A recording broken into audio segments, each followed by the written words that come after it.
Students, guys आपके लिए ना एक बहुत बड़ी गुड न्यूज़ आई है। ठीक है, और ये गुड न्यूज़ है स्टाफ नर्स की वैकेंसी को लेकर के। यानी कि स्टाफ नर्स की वैकेंसी आने वाली है और ये पूरे इंडिया के लोग इसमें अप्लाई कर सकते हैं। ठीक है, ये एनएचएम के थ्रू वैकेंसी आ रही है। आपको पता है नेशनल हेल्थ मिशन के थ्रू ये वैकेंसी आती है और ये हमेशा ही आती है। ठीक है, तो ये वैकेंसी आने वाली है और जब भी आएगी आपको अपडेट कर दिया जाएगा। बस एक नोटिफिकेशन है जिसको आपके साथ डिस्कस करना था कि वैकेंसी आने वाली है, इसमें सीट्स कितने होने वाले हैं। ठीक है गाइज, और किनको किनको इनमें मौका मिलने वाला है। तो सबसे पहले बात कर लें तो ये एनएचएम की जो वैकेंसी है नर्सिंग स्टाफ्स की, इसमें पूरे इंडिया को मौका मिलने वाला है। ठीक है, तो ये ऑल इंडिया के लिए है। ठीक है, सेंट्रल गवर्नमेंट की आती है ये वैकेंसी एनएचएम के थ्रू, जिसमें सारे ही स्टेट्स के अपने अपने वैकेंसीज होते हैं और उनको अप्लाई करना होता है। ठीक है गाइज, ये नर्सिंग ऑफिसर्स के लिए नहीं है बट नर्सिंग स्टाफ्स के लिए है और इसमें तीनों कैटेगरी के स्टाफ्स के लिए वैकेंसी है। ठीक है गाइज, जैसे कि आप देख सकते हैं यहाँ एएनएम यानी कि आप एएनएम कैटेगरी के हो, आपने एएनएम कर रखा है यानी कि 2 इयर्स का कोर्स कर रखा है तो भी इसमें एलिजिबल हो। यदि आपने जीएनएम कर रखा है, आपने यदि जीएनएम कर रखा हो और ये 3 साल का कोर्स होता है तो भी आप एलिजिबल हो इस वैकेंसी को भरने के लिए जब भी आएगा। उसके बाद बात करें तो बीएससी नर्सिंग के लिए। ठीक है, तो यदि आपने बैचलर ऑफ नर्सिंग कर रखा हो तो भी आप एलिजिबल हो इस वैकेंसी को भरने के लिए। ठीक है गाइज, तो आगे इसी के बारे में हम डिटेल्ड में बात करने वाले हैं। और ये जो वैकेंसी है ना, मतलब वैसे तो सारे स्टेट्स में आएंगे पर सबसे ज़्यादा आने की जो संभावना है, सबसे ज़्यादा जो सीट्स रहने वाली है वो शायद असम में रहा है। ठीक है, जैसे कि इसमें नोटिफिकेशन के हिसाब से सबसे ज़्यादा जो सीट्स होगी वो शायद असम में रहने वाली है। ठीक है गाइज, तो चलिए बात करते हैं कि क्या क्या दे रखा है। देख लीजिएगा, ऑर्गेनाइजेशन है गवर्नमेंट ऑफ इंडिया, देख लीजिए। ठीक है, गवर्नमेंट ऑफ इंडिया, और दे रखा है वेरियस डिपार्टमेंट्स, यानी कि गवर्नमेंट ऑफ इंडिया के वेरियस डिपार्टमेंट्स में, अलग अलग हॉस्पिटल्स में, अलग अलग सेंटर्स में इनकी बहाली होने वाली है। ठीक है, देख लीजिएगा ऑर्गेनाइजेशन में ये पोस्ट डिटेल्स की बात कर लें तो स्टाफ नर्स की पोस्ट होने वाली है। ठीक है, देखिए staff nurse in various department. ठीक है, वहीं नंबर ऑफ वैकेंसीज़ की बात कर लें, देख लीजिएगा ये सबसे बड़ा है। वैकेंसीज़ की नंबर ऑफ बात करें तो टोटल नंबर ऑफ वैकेंसीज है 4100 प्लस वैकेंसीज है। ठीक है, यह भी एक्सपेक्ट किया गया है कि 4100 से भी ज़्यादा वैकेंसी आने वाली है। ठीक है, सैलरी की बात करें तो देख लीजिएगा आपकी डिग्री वाइज सैलरी रहने वाली है। यदि आपने एएनएम कर रखा है, जीएनएम कर रखा है या फिर बीएससी कर रखा है, ठीक है, तो देख लीजिएगा यहाँ पे जो सैलरी दे रखी है, वहाँ पे सैलरी दे रखी है 35,000 से लेकर के 45,500 पर मंथ। ठीक है, तो 35,000 से लेकर के 44,500 तक की आपकी सैलरी रहने वाली है। यदि आप एएनएम से बिलोंग करते हैं तो थोड़ी सैलरी कम रहेगी, फिर जीएनएम, फिर बीएससी। ठीक है, तो आपको कैटेगरी वाइज सैलरी को बांट दिया जाएगा। ठीक है, बट जो स्टार्टिंग रेंज होगा वो 35,000 से 44,500 के बीच में रहने वाला है। बट इस सैलरी के अलावा भी बहुत सारे अलाउंस आपको मिलने वाले हैं। ठीक है, ये बेसिक पे सैलरी है। ठीक है, चलिए क्वालिफिकेशन की अगर हम बात कर लें तो हमने ऑलरेडी डिस्कस कर दिया है। इसकी क्वालिफिकेशन है एएनएम, यदि आपने एएनएम कर रखा हो, यदि आपने जनरल मिडवाइफरी नर्सिंग जो होता है वो कर रखा हो, जीएनएम, या फिर बीएससी नर्सिंग कर रखा हो। ठीक है, जिन्होंने जीएनएम के बाद पोस्ट बेसिक कर रखा है वो भी एलिजिबल हैं इसको भरने के लिए। ठीक है गाइज, आगे बात करते हैं एज लिमिट की कि इसमें एज लिमिट को क्या रखा गया है। तो देखिएगा यहाँ पे 21 साल 21 ईयर से लेके 40 ईयर्स यानी कि 21 साल से लेके 40 साल तक की आपकी एज लिमिट रखी गई है। ठीक है, और उसके बाद भी एज में रिलैक्सेशन दिया जाएगा आपकी कैटेगरी वाइज। ठीक है गाइज, तो आपकी कैटेगरी वाइज क्या रिलैक्सेशन रहने वाली है वो हम बाद में बात कर लेंगे। ठीक है, एप्लीकेशन मोड की बात कर ले तो ऑनलाइन और ऑफलाइन दोनों मोड में आपकी एप्लीकेशन को फॉर्म भरी जाएगी। जॉब लोकेशन मैंने ऑलरेडी बताया था आपको कि ऑल इंडिया है, यानी कि पूरे इंडिया के लोग इसमें अप्लाई कर सकते हैं। जो लोग भी एलिजिबल हों, एलिजिबिलिटी क्राइटेरिया के अंदर आते हों, वो those are eligible to apply in this form. ठीक है, चलिए आगे बात कर लेते हैं सिलेक्शन प्रोसेस की। तो जो सिलेक्शन प्रोसेस होगा उसमें आपकी रिटन एग्जामिनेशन होगी। ठीक है, रिटन एग्जामिनेशन होगी। जब आप रिटन एग्जामिनेशन क्वालिफाई कर लोगे देन आपको इंटरव्यू के लिए बुलाया जाएगा। ठीक है, उसके बाद वॉक इन इंटरव्यू होता है, आपकी प्रैक्टिकल टेस्ट वगैरह होगी कि आपने क्या सीख रखा है। ठीक है गाइज, तो बेसिकली यही सारी चीज़ें थी जो आपसे डिस्कस करनी थी। आगे हम बात कर लेते हैं और एलिजिबिलिटी क्राइटेरिया की। ठीक है, कि इस फॉर्म के लिए, इस एप्लीकेशन फॉर्म को भरने के लिए क्या क्या एलिजिबिलिटी क्राइटेरिया दे रखा है।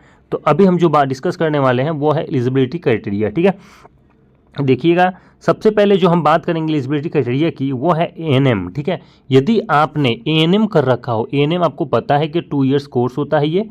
ठीक है, यदि आपने एएनएम कर रखा हो फॉर एक्सिलरी नर्सिंग मिडवाइफरी यानी कि ANM jobs, candidate must completed the 12th and pass the ANM nursing course from Indian nursing council और state nursing council affiliated institute. ठीक है, यदि आपने एएनएम कर रखा है यानी कि आफ्टर ट्वेल्थ यदि आपने 2 साल की डिप्लोमा कोर्स कर रखी है तो आप एलिजिबल हो इस फॉर्म के भरने के लिए।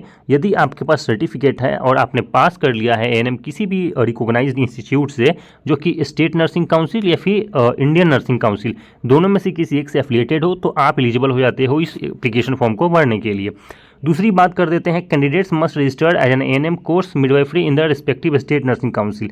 Of course state nursing council में आपका एफिलिएशन होना चाहिए। ठीक है, चलिए उसके बाद है candidates are required to have 0 to 1 year of experience. ठीक है, यदि आप एएनएम हो तो आपको 0 यानी कि नहीं भी है तो भी आप अप्लाई कर सकते हो। ठीक है गाइस, तो 0 यानी कि 1 साल से लेकर के, यानी कि 0 साल से लेकर के 1 साल तक नहीं है तब भी, और 1 साल तक का है तब भी, 6 महीने का है तब भी, यदि आपके पास सर्टिफिकेट हो आप एलिजिबल हो जाते हो इस एप्लीकेशन फॉर्म को भरने के लिए। ठीक है, चलिए अब बात कर लेते हैं जीएनएम का, यानी कि जनरल एंड मिडवाइफरी नर्सिंग। ठीक है, देखिएगा इसका क्या दे रखा है, candidate must have pass general nursing midwifery GNM course from an INC recognised institute. ठीक है, तो यदि आप किसी भी आईएनसी रिकॉग्नाइज्ड इंस्टीट्यूट से जीएनएम पास आउट हो तो आप एलिजिबल हो जाते हो इस एप्लीकेशन फॉर्म को भरने के लिए। वहीं बात करें हम, applicant must be registered at nurse और midwife with the government nursing council of India before applying.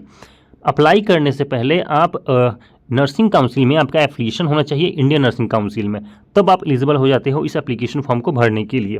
वहीं बात करें, must have 0 to 2 years experience in 50 bedded hospital after completing the course.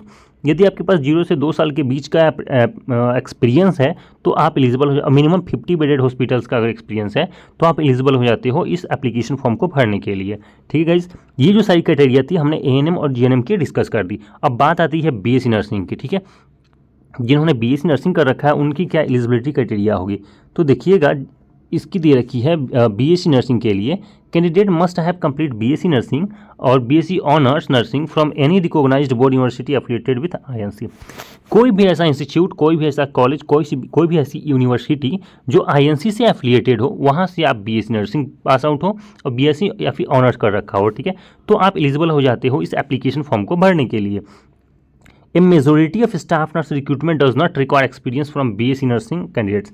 और यदि आपने बीएससी नर्सिंग कर रखा है ना गाइज, तो बिलीव करिए इसमें कोई एक्सपीरियंस नहीं मांग रहा है। ठीक है, वैसे भी जिन्होंने बीएससी नर्सिंग कर रखा है उनकी कोई एक्सपीरियंस मांगता ही नहीं है। आप कोई भी एग्जाम दे दो, आप नॉट सेट दे दो, आप ईएसआईसी दे दो, आप कोई भी दे दो, बट यदि आपने जीएनएम कर रखा हो तो आपको एक्सपीरियंस देना पड़ेगा। ठीक है, एक्सपीरियंस सर्टिफिकेट लगेगा। बट हम यह भी बात कर रहे हैं बीएससी नर्सिंग की, तो आपको कोई एक्सपीरियंस सर्टिफिकेट नहीं लगने वाला है, आप डायरेक्ट एप्लीकेशन फॉर्म को भर सकते हो। ठीक है, अब बात कर लेते हैं एज लिमिट की, क्या एज लिमिट रखा गया है। तो कैंडिडेट देख लीजिएगा, मिनिमम जो एज रखा गया है ना वो 18 या 21 है। ठीक है, यदि आप 18 से 21 साल के बीच में हो तो आप एलिजिबल हो जाते हो इस एप्लीकेशन फॉर्म को भरने के लिए। मैक्सिमम एज लिमिट की बात कर लें तो 35 to 40 ईयर्स रखा गया है। ठीक है, यदि आप 35 साल से लेकर के 40 साल के बीच में आते हो तो आप एलिजिबल हो इस फॉर्म को भरने के लिए। आगे का जो नोटिफिकेशन आएगा उसमें हम डिस्कस कर देंगे कि एग्जैक्ट एज क्या रखा गया है। ठीक है, अभी जो बताया गया है वो हम आपके साथ डिस्कस कर देते हैं। एज रिलैक्सेशन की बात कर लें तो 5 से 10 साल, यानी कि 5 से 10 साल तक का आपको एज रिलैक्सेशन मिल जाएगी आपकी कास्ट कैटेगरी वाइज। ठीक है, तो उस तरीके से आपको एज में रिलैक्सेशन भी मिलने वाली है। ठीक है, एग्जाम पैटर्न की बात कर लें तो देख लीजिएगा, इसके एग्जाम पैटर्न में फंडामेंटल ऑफ जो नर्सिंग होगा, आप ये नर्सिंग प्रोफेशन की बात कर लेते हैं। ठीक है, वैसे इसमें बहुत सारे अलग अलग क्वेश्चंस भी आएंगे, जनरल नॉलेज के, जीके जीएस के, अर्थमेटिक्स के। ठीक है, और ये जो हम बात कर रहे हैं ना अभी, ये हम आपके प्रोफेशनल सब्जेक्ट्स की बात कर रहे हैं। ठीक है, प्रोफेशनल सब्जेक्ट्स, प्रोफेशनल ये मीन्स कि आपके नर्सिंग के सिलेबस की बात कर रहे हैं। तो नर्सिंग के सिलेबस की जो फंडामेंटल ऑफ नर्सिंग है ना, उससे 20% क्वेश्चन रहने वाले हैं। ठीक है, मेडिकल सर्जिकल नर्सिंग से 20% रहने वाले हैं। अब पीडियाट्रिक नर्सिंग, पीडियाट्रिक्स में पता है आपको चाइल्ड की डिजीज कंडीशन और रिलेटेड ट्रीटमेंट्स पढ़ने होते हैं, तो उससे 20% क्वेश्चंस आने वाले हैं। ठीक है, कम्युनिटी हेल्थ नर्सिंग की बात कर लें तो उससे भी 20% क्वेश्चन रहने वाला है। ठीक है, मेंटल हेल्थ नर्सिंग या फिर साइकाइट्रिक नर्सिंग की बात करें तो 20% क्वेश्चन रहने वाला है। ठीक है गाइज, तो ये जो सारी चीज़ें हैं ये 20% में बांट दिया गया है, यानी कि सारे सब्जेक्ट से बराबर बराबर क्वेश्चन रहेगा। ठीक है, वहीं अगर बात की देख लीजिएगा नोट में क्या दे रखा है, the above distribution is for the nursing section in the questions paper. Nursing subjects cover 50 to 70% of the staff nurse questions paper. जितने भी क्वेश्चंस रहेंगे, ठीक है, जितने भी आपके क्वेश्चंस रहेंगे उसमें से जो 50 to 70% जो क्वेश्चन होगा ना वो आपके नर्सिंग के सब्जेक्ट से रहने वाला है। सपोज दैट यदि 100 क्वेश्चन रह रहा है आपके पेपर में, तो 100 में से जो 50 to 70 जो क्वेश्चन होगा ना वो आपके नर्सिंग के प्रोफेशन से लिया जाएगा। अब बाकी जो बचा हुआ आपके 30 to 40 क्वेश्चन होंगे, बाकी बचे हुआ 30-40 जो क्वेश्चन होंगे आपके, ठीक है, वो अदर सब्जेक्ट से आएंगे। अदर सब्जेक्ट्स मतलब अर्थमेटिक्स से आएंगे, जनरल नॉलेज से आएगा, जीके जीएस से आएगा, ठीक है। तो ये है एग्जाम के पैटर्न्स। आगे हम बात कर लेते हैं अदर सब्जेक्ट्स का। तो अदर सब्जेक्ट्स जो है उसमें इंग्लिश ग्रामर रखा गया है, ठीक है। इंग्लिश ग्रामर की 40% रहने वाली है, जनरल अवेयरनेस 30% रहने वाला है। वहीं जनरल इंटेलिजेंस की बात करें तो 30% रहने वाला है, ठीक है। तो जितनी भी पेपर आएगी उसमें जो इंग्लिश की रहेगा ना वो 40%, 30% और 30%। सपोज दैट यदि 100 क्वेश्चन है तो 70 नंबर का जो क्वेश्चन है, 70 क्वेश्चन आपकी हो गई प्रोफेशन से, यानी कि नर्सिंग से, ठीक है। प्रोफेशन से अगर हो जाएगी तो बचा हुआ जो 30 क्वेश्चन होगा, ठीक है, जो बचा हुआ 30 क्वेश्चन होगा, बता देते हैं आपको, एक मिनट, जो बचा हुआ 30 क्वेश्चन होगा ना, 30 क्वेश्चन होगा वो डिस्ट्रीब्यूट हो जाएगा इंग्लिश ग्रामर में, जनरल अवेयरनेस में और जनरल इंटेलिजेंस में, ठीक है। उसके बाद इसमें से सबसे ज़्यादा क्वेश्चन जो आएगा, ये 30 क्वेश्चन में से जो सबसे ज़्यादा क्वेश्चन रहेगा वो रहेगा इंग्लिश ग्रामर से, उसके बाद रहेगा जनरल अवेयरनेस से, फिर होगा जनरल इंटेलिजेंस, ठीक है। उम्मीद करते हैं गाइज आपको ये सारी चीज़ें समझ में आई होंगी। यदि नहीं आई होंगी तो आप कमेंट बॉक्स में कमेंट कर लीजिएगा, आपके डाउट्स को क्लियर कर दिया जाएगा, ठीक है। चलिए एग्ज़ाम डेट्स अभी कंफर्म नहीं किया गया है गाइज, जब भी होगा हम आपको बता देंगे, ठीक है। वहीं अगर बात कर लेते हैं आपकी सिलेबस की, देख लीजिएगा नर्सिंग से क्या क्या सिलेबस है।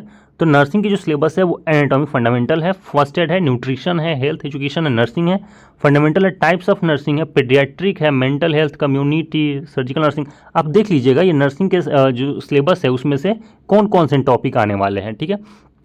आगे बात कर लेते हैं इंग्लिश की। तो ये इंग्लिश की सारे टॉपिक्स दे रखे हैं, देख लीजिएगा, इसकी बेसिस पे आपको प्रिपरेशन करना होगा। ये आपकी इंग्लिश की सिलेबस रहने वाली है, ठीक है।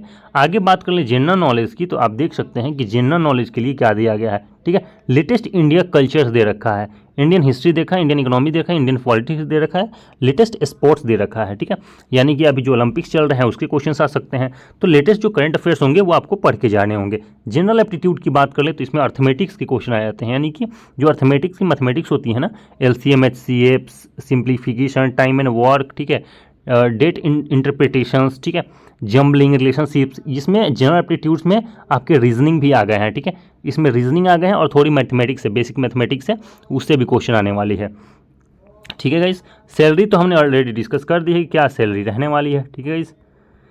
तो यही सारी चीज़ें थी जो आपको इन्फॉर्म करनी थी। उम्मीद है आपको ये चीज़ें अच्छी लगी होंगी, आपको पहले इन्फॉर्मेशन मिला होगा तो आपको अच्छी लगी होंगी। आपसे रिक्वेस्ट है कि आने वाले टाइम पे जो भी वैकेंसी से रिलेटेड जो भी न्यूज़ आएगा, जो भी लेटेस्ट रिक्रूटमेंट होगी नर्सिंग से या पैरामेडिकल में, वो आपको इन्फॉर्म कर दिया जाएगा, ठीक है। इसलिए आपसे रिक्वेस्ट है कि प्लीज़ चैनल को सब्सक्राइब कर लीजिएगा, जिससे कि आपको सबसे पहले इन्फॉर्मेशन मिल सके, ठीक है गाइज़। इस वीडियो में इतना ही रखते हैं, थैंक यू।